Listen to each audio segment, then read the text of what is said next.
တရားခွင်ထဲမှာရက်နေတဲ့ဒီလူဟာရဲလည်းမဟုတ်သလိုတာမန်လူတယောက်လည်းမဟုတ်ပါဘူး။သူကတော့တနယ်လုံးကိုစိုးမိုးထားတဲ့ဂိုင်းစားကောင်းဆောင်ဂျန်တုံစုပါဝရန်ပြေးတယောက်ဖြစ်တဲ့သူကဘာလို့ကိုချေတောင်းနဲ့ကိုတရားရုံးကိုရောက်လာတာလဲဆိုရင်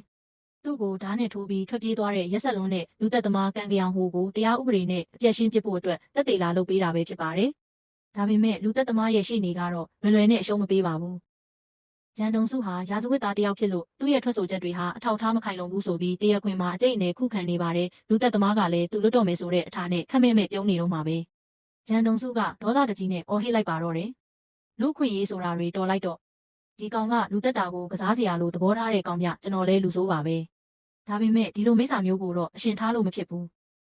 ဂျန်တုံစုဟာအဲ့ဒီညကတေလူမတက်တိုက်ခိုက်ခဲ့ရပုံတွေကိုတက်သေးပြဖို့သူ့ခန္ဓာကိုယ်ကဓာတ်ဒဏ်ရာတွေကိုတစ်ခုချင်းစီချပြလိုက်ပါတယ်။နံဘေးကဒဏ်ရာရင်ဘက်ကဒဏ်ရာပြီးတော့ဓာတ်ကိုလူယူရင်းပြတ်သွားတဲ့လက်ပွား။နောက်ဆုံးမှာလူသက်သမားရဲ့ကိုယ်ပေါ်မှာရှိနေတဲ့သူပြန်ခုခံထားတဲ့ဓာတ်ရာတွေကိုပါအတိအကျလက်ညှိုးထိုးပြပြီးတရားခွင်တစ်ခုလုံးကိုမြင့်တက်သွားစေပါတယ်။နောက်ဆုံးမှာတော့တရားရုံးကလူသက်သမားကိုတေတံချမှတ်လိုက်ပါတယ်ရဲတွေနဲ့ကတိပေးထားတဲ့အတိုင်းလူသက်သမားကိုထောင်ထဲပို့နိုင်ခဲ့တဲ့ဂျန်တုံစုဒါပေမဲ့ဇလန်းကဒီမှာတင်မပြီးသေးပါဘူးဂျန်တုံစုကိုယ်တိုင်လည်းသူကျူးလွန်ခဲ့တဲ့အမှုတွေအတွက်ထောင်ဝစ်စုံလဲပြီးအဲ့ဒီလူသက်သမားရှိတဲ့အကျဉ်းထောင်ထဲကိုပဲလိုက်သွားခဲ့ပါတယ်အကျဉ်းထောင်ရဲ့စင်ကြံလန်းအဆုံးမှာကြောက်လန့်နေတဲ့လူသက်သမားရှိကိုဂျန်တုံစုရောက်လာတဲ့အခါယောက်ျား၃ယောက်အသက်နဲ့ရင်းပြီးကစားခဲ့ကြတာပဲအဆုံးသက်တော့ကြည့်ရမှာပေါ့ဆိုတဲ့စကားတစ်ခွန်းနဲ့အတူလူသက်သမားအတွက်ငရဲခမ်းထက်ပိုကြောက်စရာကောင်းတဲ့လက်စားချေမှုကြီးကအခုမှတကယ်ဆက်တင်ပါတော့တယ်